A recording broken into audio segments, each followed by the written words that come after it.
Saya sudah berazam, sudah bernadar, sudah berjanji bahwa saya tidak mau lagi membahas ijazah palsu. Ya. Mana sertifikat rumahmu yang asli, mana? Tak lihat dulu dengan mata kepalaku sendiri, tak sentuh dengan tanganku sendiri, tak ciumnya aromanya, tak lihat. Kalau sudah aku yakin bahwa sertifikatnya Rizky ini asli, maka sampean nggak usah bayar saya 1 triliun.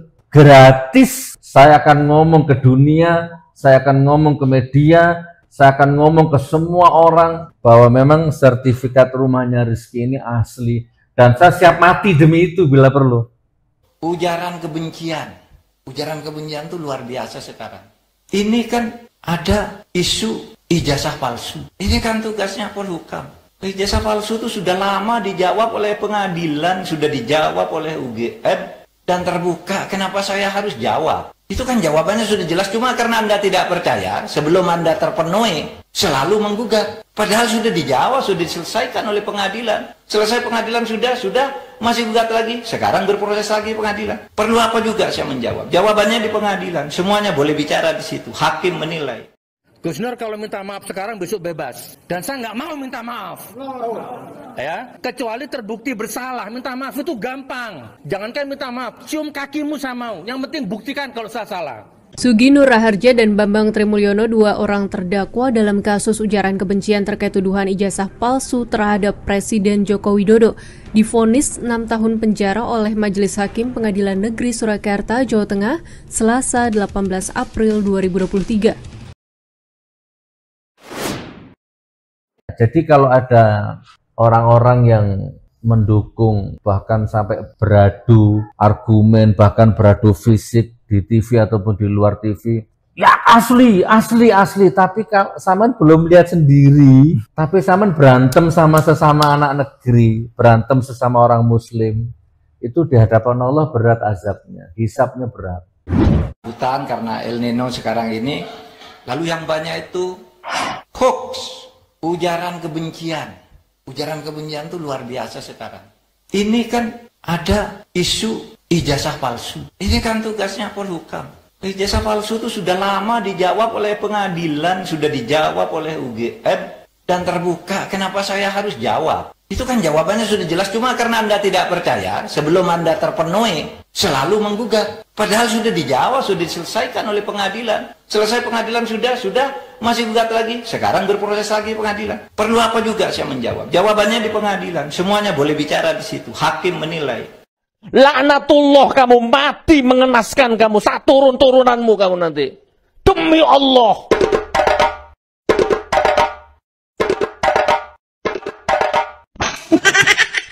Sugi Nur Raharja dan Bambang Trimulyono, 2 orang terdakwa dalam kasus ujaran kebencian terkait tuduhan ijazah palsu terhadap Presiden Joko Widodo, divonis 6 tahun penjara oleh Majelis Hakim Pengadilan Negeri Surakarta, Jawa Tengah, Selasa 18 April 2023.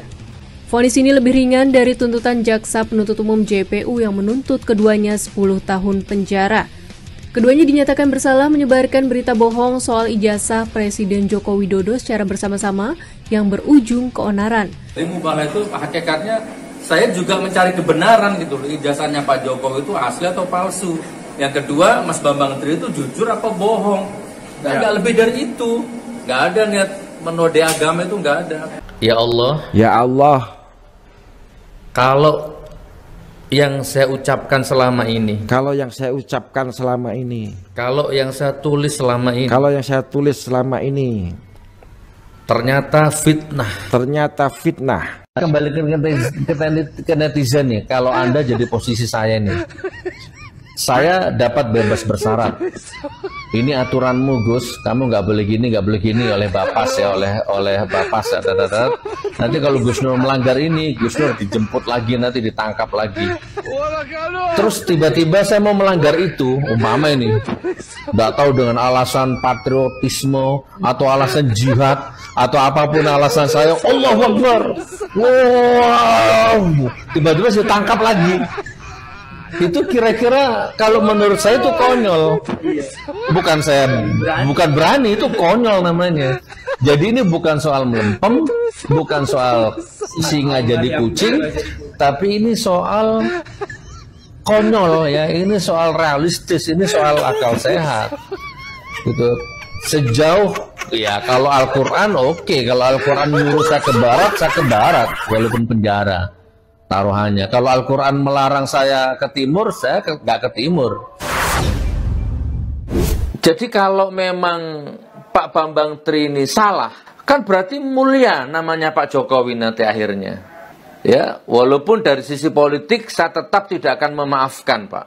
Dari sisi politik. Tapi kalau seandainya tulisan Bambang Tri salah, ternyata ijazahnya Pak Jokowi itu asli, saya janji Pak, ya, saya akan ganti konten, saya akan hidup nyaman, ngurusi anak, ngurusi istri, nggak akan ngurusi rezim. Kalau ternyata ijazahnya Pak Jokowi asli. Loh kok ternyata asli ijazahnya Pak Jokowi? Oh berarti Bambang Tri ini yang salah ini. Laknatullah kau Bambang Tri. Nah saya langsung tutup.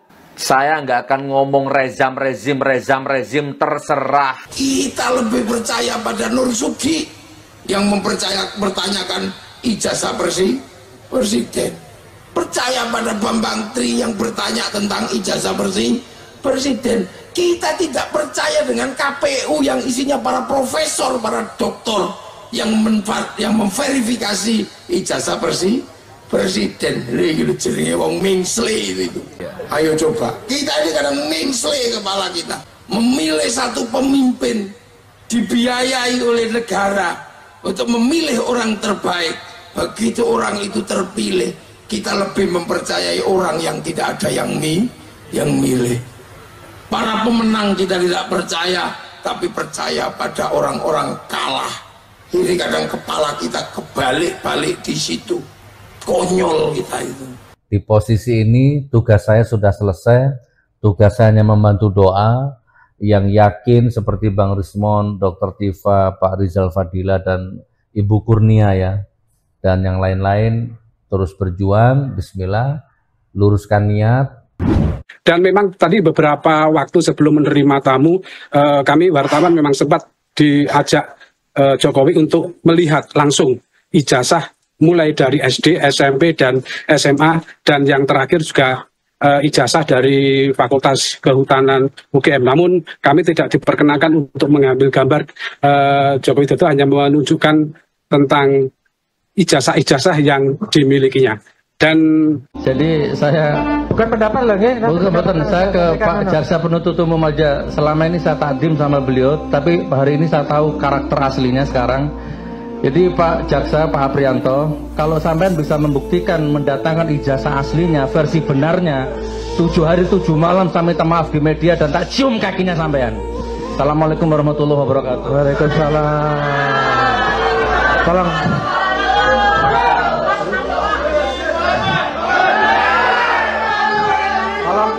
Tolong sekali lagi penonton tenang ya. Kemudian yang untuk yang pro dengan Pak Jokowi ya saya hanya mengingatkan dan menasihati kalau diterima, kecuali jenengan melihat sendiri silahkan ya, silahkan. Taman mau menghantam dunia silahkan. Ahmad, tadi ada yang menarik, tadi Jokowi menolak untuk menunjukkan ke masa TPUA, namun Jokowi kemudian menunjukkan ijazahnya kepada wartawan. Ahmad mungkin bisa ceritakan terkait dengan hal ini? Ya benar rekan Siska dan Tribuners. Jadi sebelum masa TPUA hadir, awak media dipersilahkan masuk ke kediaman Jokowi, dan di situ Jokowi berbincang santai dengan kami para awak media.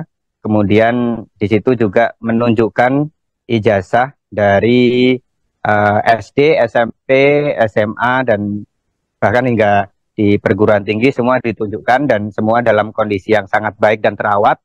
Kemudian masih dalam map yang rapi, dan bahkan untuk ijazah UGM itu masih tersimpan di map asli yang dari dulu resmi dikeluarkan oleh UGM, dan di situ tertulis jelas bagaimana Jokowi dinyatakan lulus dari Fakultas Kehutanan Universitas Gadjah Mada. Kayak tadi itu loh, sertifikat tadi loh. Kalau saya disuruh ngomong, Gus Nur sampaikan ya, sertifikat rumahku ini asli. Udah ngomong nanti tak bayar 1 triliun. Saya nggak mau. Kenapa? Saya takut nanti di hadapan Allah itu surat apa tadi? Al-Furqan 72, An-Nisa 132 dan Al-Hajj ayat 22. An-Nisa 135 dan Al-Hajj 22. Iya benar. Itu ayat-ayat tentang orang yang memberikan kesaksian palsu. Berat azabnya. Ya, Tono, artinya Anda dan juga teman-teman wartawan di sana sudah melihat secara langsung ijazah yang dikeluarkan oleh Universitas Gadjah Mada atas nama Joko Widodo, begitu? Iya, betul. Jadi tidak hanya dari Fakultas Kehutanan UGM, namun ijazah dari SD, dari SMP, SMA juga diperlihatkan, termasuk yang dipersoalkan di SMP 6. Sementara untuk foto sendiri, foto di ijazahnya di Fakultas Kehutanan UGM memang sama seperti foto yang di viral di beberapa medsos itu. Ya, Pram. Berdiri lagi, mereka yang melarang tapi mereka berdiri. Ini yang perlu dicek lagi. Terima kasih yang mulia. Alhamdulillah. Lagi dibanding ya? 6 tahun cukup tinggi, gimana, Pak? Tinggi dan tidak adil, tapi sudahlah, terjadi, nggak apa-apa. Allah yang menghendaki, nggak apa-apa. Proses sudah berlaku, sudah berjalan, nggak apa-apa. Boten, Cak aja ke Matung gitu, keluarga gitu, istri sama anak. Aku khilafah, aku khilafah, aku khilafah, aku khilafah. Pertegas ini. Jadi Anda ini di mana ini? Kan sudah jelas ini. Habib Rizik, Dr. Egy, SPI, HTI. Tetapi khilafah di dalam konsep FPI, di dalam konsep HTI di Indonesia itu adalah sistem pemerintahan. Dan itu jelas-jelas ideologi yang bertentangan dengan Pancasila. Saya sudah katakan berkali-kali.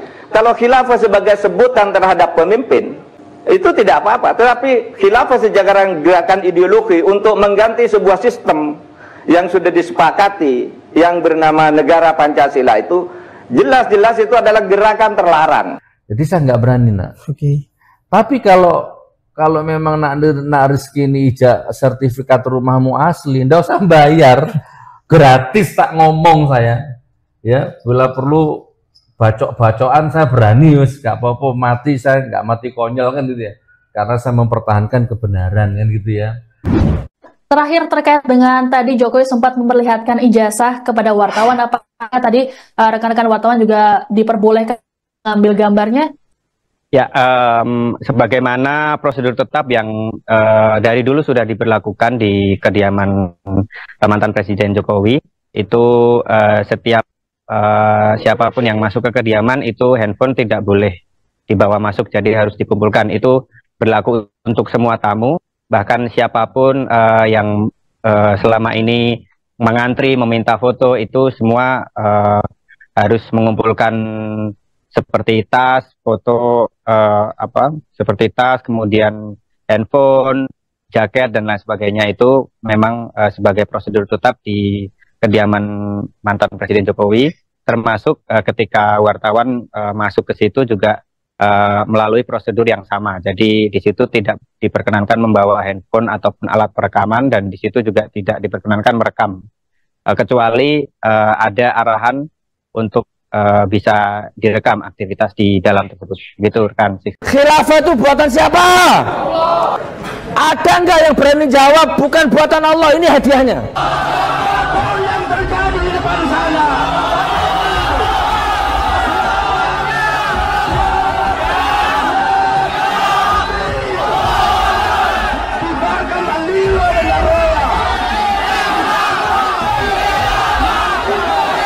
Kalau benar Anda menemukan satu sistem yang diajarkan secara persis oleh Al-Quran, Al-Hadis tentang khilafah, saya jadi pengikutnya, saya akan mengkampanyekannya. Tapi pasti itu tidak ada, karena saya sudah berkeliling pesantren, berkeliling perguruan tinggi. Saya tanya mana sih dalilnya? Tidak ada. Saya tidak menodai agama, saya tidak menista agama, saya takut menodai agama. Tapi kalau masih detik ini ada yang maksa menuduh saya menodai agama, monggo, biar sah dua pihak, monggo siapa berani mubahalah dengan saya, siapa saja. Rakyat itu harusnya nggak kena pajak, itu kan khilafah saudaraku.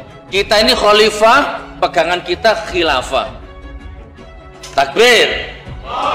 Kita tidak boleh dan haram mendirikan negara seperti yang didirikan Nabi Muhammad. Karena apa? Karena di Nabi Muhammad itu rajanya, penguasanya itu Nabi, hukumnya itu langsung dari Allah. Kalau ada orang hukum Cina lalu turun, ini hukumannya. Kalau sekarang membentuk Nabi, tidak ada Nabi kan? Haram. Oleh sebab itu kalau Anda memaksakan membentuk negara seperti Nabi, sekarang berarti mau membentuk Nabi baru. Oleh sebab itu negara yang baru yang sekarangnya seperti Indonesia ini, berdasar ijtihad, kesepakatan para ulama, NU, Muhammadiyah, Persis, kumpul. Lalu nasionalis, orang beragama, kumpul. Jadilah negara. Dan, nah itu benar kan? Tidak ada. Kan makana Muhammadun naba ahadin mirijalikum walakin rasulillah waqtaman nabiyyin, kan gitu dalilnya. Muhammad itu adalah khataman nabi, nabi terakhir. Tidak boleh ada nabi lagi, berarti tidak boleh ada negara yang sama persis seperti nabi. Tetapi nilai-nilai bernegara seperti nabi itu ada. Walaupun nggak mungkin kalau saya bilang ganti sistem, ganti khilafah, nggak mungkin. Tetapi kalau Allah berkehendak, menurut kita tidak mungkin. Kalau menurut Allah kun fayakun, jadi saudara. Perjelas posisinya, aku ada di barisan Rasulullah. Jadi kita harus berjuang sekarang. Lalu ada yang nulis berita begini, Mahfud MD mendirikan negara seperti Nabi haram, titik. Kan salah itu, hoax. Lalu orang baru membaca judul, membaca potongan, gitu, lalu berkomentar, nggak karu-karuan, belum baca dalilnya. Lalu ada yang menjelaskan, waduh jangan Nabi, sesudah Nabi wafat harus berijtihad membuat negara. Itu ada Nabi. Nah itu yang saya katakan, negaranya itu harus produk ijtihad. Seperti Indonesia, Muhammadiyah itu sudah berijtihad untuk negara yang benar, untuk keperluan waktu sekarang Indonesia, tempat Indonesia dan budaya Indonesia, ini negara Pancasila ini. La yungkaru tawajurul ahkam bitawajuril azman wal amkan wal awal. Nggak bisa diingkari, hukum tata negara, hukum apapun berubah kalau zamannya berubah. Abu Bakar ke Umar berubah kok sistem ketatanegaranya. Abu Bakar dipilih, Umar ditunjuk. Itu sudah sistem, mekanisme.